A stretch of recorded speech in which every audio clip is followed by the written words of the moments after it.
Sahabat-sahabat Dupa Binjai yang terkasih, selamat bertemu kembali dalam Inspirasi Mingguan. Saya, Diakon Eki Junedin OCD, akan menemani Anda untuk merenungkan bersama firman Tuhan dalam hari Minggu Advent yang ketiga ini. Mari kita berdoa. Dalam nama Bapa dan Putra dan Roh Kudus. Amin. Semoga Tuhan beserta kita sekarang dan selama-lamanya. Inilah Injil Tuhan kita Yesus Kristus menurut Matius. Dimuliakanlah Tuhan. Bab 11 ayat 2 sampai 11. Di dalam penjara, Yohanes mendengar tentang pekerjaan Kristus, lalu menyuruh murid-muridnya bertanya kepadanya, "Engkaukah yang akan datang itu, atau haruskah kami menantikan orang lain?" Yesus menjawab mereka, "Pergilah dan katakanlah kepada Yohanes apa yang kamu dengar dan kamu lihat. Orang buta melihat, orang lumpuh berjalan, orang kusta menjadi tahir, orang tuli mendengar, orang mati dibangkitkan, dan kepada orang miskin diberitakan kabar baik. Dan berbahagialah orang yang tidak menjadi kecewa dan menolak aku." Setelah murid-murid Yohanes pergi, mulailah Yesus berbicara kepada orang banyak itu tentang Yohanes. "Untuk apakah kamu pergi ke padang gurun, melihat buluh yang digoyangkan angin kian kemari? Atau untuk apakah kamu pergi, melihat orang yang berpakaian halus? Orang yang berpakaian halus itu tempatnya di istana raja. Jadi untuk apakah kamu pergi, melihat nabi? Benar, dan aku berkata kepadamu, bahkan lebih daripada nabi. Karena tentang dia ada tertulis, 'Lihatlah, aku menyuruh utusanku mendahului engkau. Ia akan mempersiapkan jalanmu di hadapanmu.'" Demikianlah sabda Tuhan. Terpujilah Kristus. Saudara-saudara terkasih, pencinta sabda Tuhan, dalam kesempatan ini kita akan merenungkan bersama tentang sebuah pertanyaan pokok yang hari ini melalui bacaan Injil juga menjadi pertanyaan murid-murid Yohanes Pembaptis. Murid-murid Yohanes Pembaptis diminta untuk datang kepada Yesus. Saat itu Yohanes, guru mereka, sedang dipenjara. Mereka bertanya demikian, "Engkaukah yang akan datang itu, atau haruskah kami menantikan orang lain?" Ini menjadi pertanyaan yang sangat penting dan juga sungguh-sungguh. Seakan-akan mereka ingin mengetahui apakah Yesus itu adalah Mesias yang sedang dinantikan ataukah bukan. Kalau memang Yesus adalah Mesias yang dinantikan itu, mereka ingin jawaban atau semacam sebuah konfirmasi dari Yesus. Karena mereka sudah mendengar dari Yohanes Pembaptis bahwa dia bukanlah Mesias yang dijanjikan itu. Untuk merenungkan tentang pertanyaan ini, kita pun patut bertanya mengenai pertanyaan itu sendiri. Apakah karena dalam kitab suci tadi kita dengar bahwa para murid Yohanes itu mereka datang karena disuruh Yohanes. Maka pertanyaan pertama, apakah benar Yohanes pun ingin mendapat jawaban dari Tuhan? Atau boleh dikatakan, apakah pertanyaan ini memang dimaksudkan untuk Yohanes Pembaptis sendiri? Karena dia merasa belum yakin bahwa Yesus adalah Mesias yang dijanjikan. Nah, itu kemungkinan pertanyaan pertama. Kemungkinan kedua adalah bahwa Yohanes menyuruh murid-muridnya untuk datang bertanya kepada Yesus karena jawaban yang akan Tuhan Yesus berikan itu memang diperuntukkan bagi para murid Yohanes Pembaptis. Ini adalah dua gaya penafsiran yang coba kita gali bersama untuk menangkap pesan dari firman Tuhan ini. Yang pertama, kita anggap saja bahwa Yohanes ketika mengajukan pertanyaan ini ada kaitan dengan dirinya. Ia pun ingin mendapat jawaban untuk meneguhkan keyakinannya bahwa Yesus yang dinantikan ini adalah Mesias yang juga sedang dinantikan kaum Israel. Jadi benar bahwa meskipun pada bagian lain Yohanes itu sudah memberi kesaksian baik tentang Kristus dengan mengatakan bahwa dia adalah anak Allah, dia adalah anak domba, dan bahwa dialah yang akan membaptis dengan Roh Kudus yang diutus oleh Allah. Ini adalah pengakuan-pengakuan yang Yohanes Pembaptis telah berikan tentang Yesus. Namun, kalau kita dengar hari ini, Yohanes masih meminta para muridnya untuk datang bertanya, apa maksudnya? Apakah ini mengartikan bahwa Yohanes pun masih belum begitu yakin, bahkan dengan kata-katanya yang telah ia jadikan sebagai sebuah kesaksian tentang Kristus? Ini sekiranya memberi kita pesan bahwa dalam perkara yang berkaitan dengan kedatangan Kristus dan juga mengenai keselamatan yang akan dibawa oleh Kristus berkat kehadirannya, kita pun mesti harus benar-benar merasa yakin. Kita pun harus selalu mempertanyakan.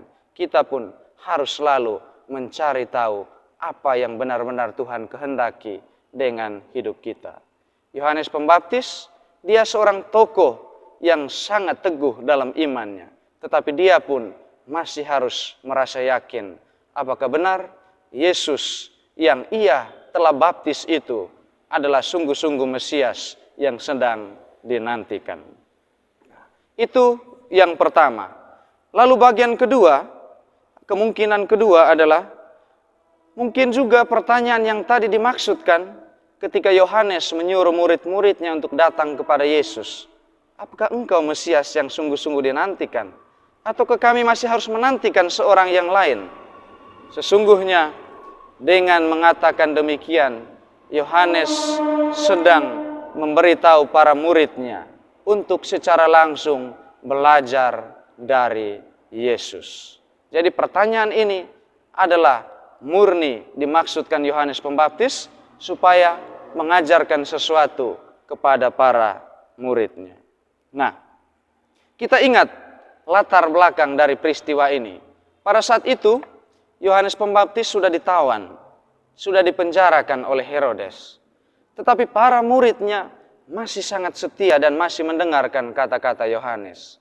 Tetapi di satu sisi, Yohanes tahu bahwa waktunya sudah hampir tiba. Waktunya tidak lama lagi. Maka ia selalu mempunyai keinginan untuk membawa dan memperkenalkan murid-muridnya kepada Yesus. Ia ingin agar mereka pun tidak melihat murid-murid Yesus, bahkan Yesus sendiri sebagai saingan bagi guru mereka.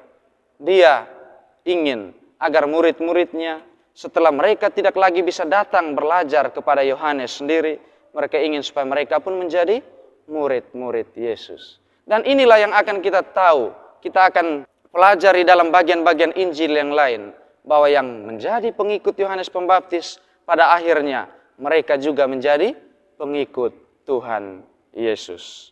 Nah, bagian ini juga penting menjadi pesan bagi kita, bahwa cinta para murid kepada Yohanes Pembaptis justru dibalik oleh Yohanes supaya mereka mengarahkan cinta dan ketaatan mereka kepada Tuhan Yesus. Karena Yohanes, dia menyadari dia hanyalah pembuka, dia hanyalah penunjuk jalan kepada jalan yang sesungguhnya, yaitu Yesus Kristus. Dia tahu bahwa yang seharusnya para muridnya lakukan adalah belajar dari jalan yang sesungguhnya.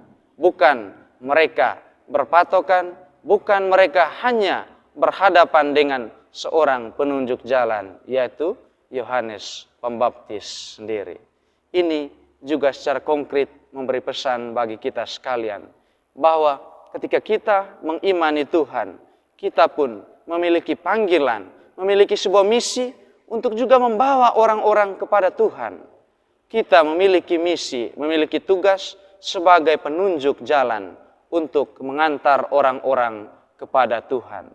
Bukan sebaliknya, mungkin dalam hal tertentu kita justru menjadi penghambat yang menghambat orang-orang untuk datang menjumpai Tuhan. Dalam banyak pengalaman juga terjadi demikian, bahwa kita bukan menjadi penunjuk jalan yang mengarahkan dan mengantar orang kepada Tuhan. Kita tidak menjadi orang yang membawa orang-orang terdekat kita juga untuk mencintai Tuhan.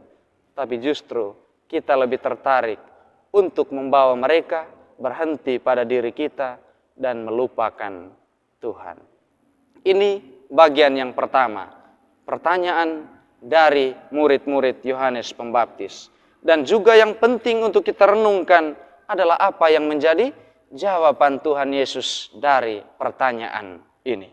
Kali ini Yesus menjawab dengan sebuah jawaban yang tidak langsung, tetapi memberikan satu pemahaman yang sangat mendasar. Tuhan katakan, "Pergilah dan katakanlah apa yang kamu dengar dan kamu lihat." Tuhan ingin supaya apa yang mereka lihat, apa yang mereka dengar secara langsung, itulah yang menjadi jawabannya. Apa yang mereka lihat bahwa Tuhan mengadakan mujizat, apa yang mereka lihat bahwa Tuhan menyembuhkan banyak orang, apa yang mereka lihat bahwa Tuhan mengerjakan karya-karya baik, itulah yang menjadi tanda bahwa Mesias yang mereka nantikan itu sudah ada di antara mereka. Ada sebuah ungkapan Latin bunyinya demikian, veritas non querit angulos. Artinya kebenaran itu sendiri tidak ingin ditutup-tutupi. Tuhan ingin supaya apa yang mereka lihat, apa yang mereka dengar, itulah menjadi kebenaran yang harusnya mereka wartakan. Karena meskipun kita kadang menyembunyikan kebenaran, kebenaran itu pun pada saatnya akan menyatakan dirinya sendiri. Itu jawaban Tuhan yang pertama. Lalu yang kedua, Tuhan katakan, katakanlah kepadanya apa yang kamu dengar tentang Injil yang ia beritakan. Jadi Tuhan mau mengatakan bahwa iman itu pun timbul dan diteguhkan dari penglihatan dan pendengaran. Jadi katakanlah kepada Yohanes Pembaptis apa yang kamu lihat, bahwa orang miskin pun memberitakan Injil. Bahwa orang miskin mendengar dan menerima kabar baik itu, dan bahwa orang miskin pun berhak untuk mendapat keselamatan. Kita ingat, dari ke-12 rasul itu, semuanya adalah orang-orang sederhana. Kebanyakan dari mereka adalah nelayan-nelayan yang tidak berpendidikan. Dan Tuhan ingin supaya murid-murid Yohanes Pembaptis menyatakan itu, bahwa bahkan mereka yang tidak memiliki keterampilan, mereka yang tidak memiliki pengetahuan secara duniawi, Tuhan pakai untuk menjadi alat untuk mewartakan kebaikannya. Ini juga menjadi pesan bagi kita, menjadi peringatan bagi kita, bahwa tanda Mesias itu sudah hadir di antara kita, kalau semakin banyak orang yang menyadari dirinya bahwa dia adalah alat yang bisa Tuhan pakai. Apapun keterbatasan dirinya, apapun keterbatasan dan kelemahan-kelemahan yang dimilikinya, di sanalah justru kasih dan kekuatan Tuhan semakin nampak dan semakin nyata. Maka ini juga memberi pesan konkret bagi kita. Kita jangan berkecil hati, jangan selalu merasa bahwa saya tidak layak untuk mengerjakan sesuatu bagi Tuhan. Justru dalam keterbatasan kita, justru dalam kekurangan kita itu, kemuliaan Tuhan akan jauh lebih kuat dinyatakan. Kebesaran Tuhan akan jauh lebih agung terdengar. Maka dengan apapun hidup kita, kita pun adalah alat yang Tuhan pakai sesuai dengan kehendaknya. Baiklah saudara-saudari, marilah kita memohonkan rahmat Tuhan agar dalam keseharian hidup kita, dalam penghayatan iman kita, kita pun sungguh-sungguh siap untuk menjadi alat di tangan Tuhan. Marilah kita berdoa. Allah Bapa yang kekal dan kuasa, kami bersyukur bahwa Engkau berkenan menjadikan Yesus putramu sebagai sahabat, guru, dan teladan bagi iman kami. Kami pun bersyukur melalui firman-Mu, Engkau mengajarkan kami untuk senantiasa seperti Yohanes Pembaptis, selalu belajar untuk memahami apa yang Engkau kehendaki dengan hidup kami. Bantulah kami dalam masa-masa penantian ini untuk menyiapkan sungguh-sungguh, untuk menyucikan diri kami, agar Kristus yang kami nantikan itu datang dengan jaya dan Dia mendapati tempat kediaman yang layak di dalam hati dan batin kami masing-masing. Demi Kristus Tuhan dan pengantara kami. Amin. Tuhan bersamamu dan bersama rohmu. Semoga kita sekalian, semua saja yang kita doakan dan kita renungkan, kita ingat dalam kesempatan ini, senantiasa dilindungi, dibimbing dan diberkati oleh Allah yang Maha Kuasa, Bapa dan Putra dan Roh Kudus. Amin.